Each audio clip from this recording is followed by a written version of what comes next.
Remue ménage. Remue ménage.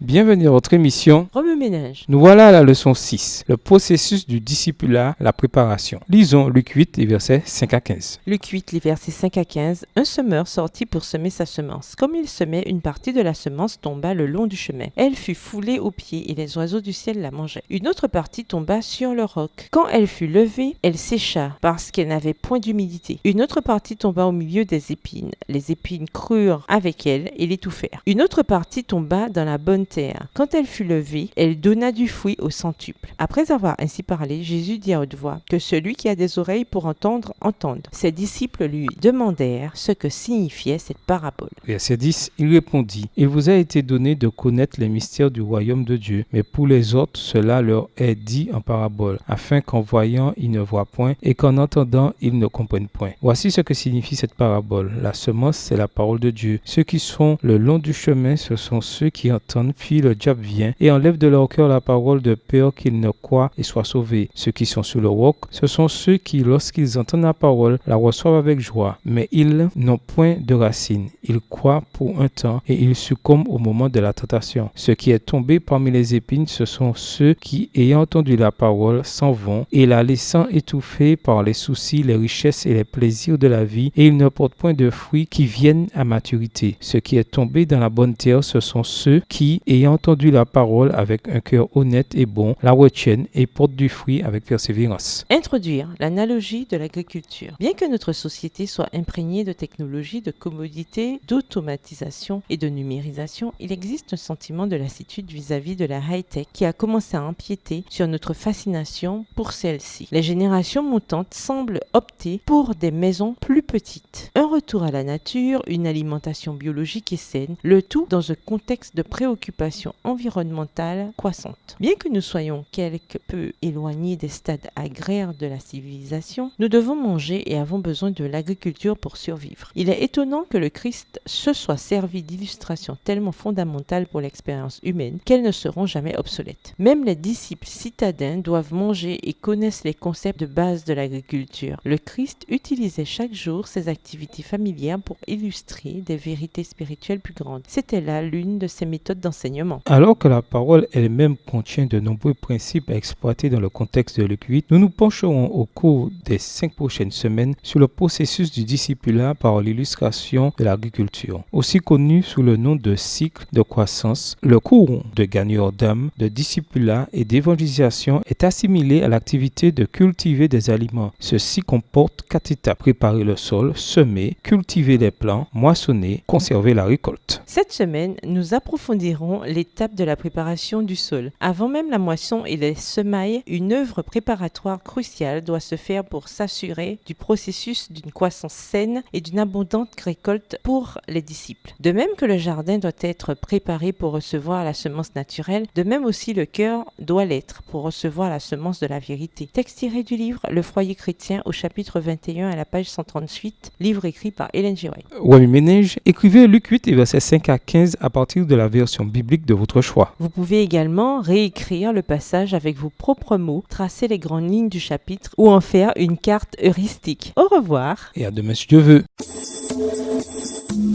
Remue ménage. Remue ménage.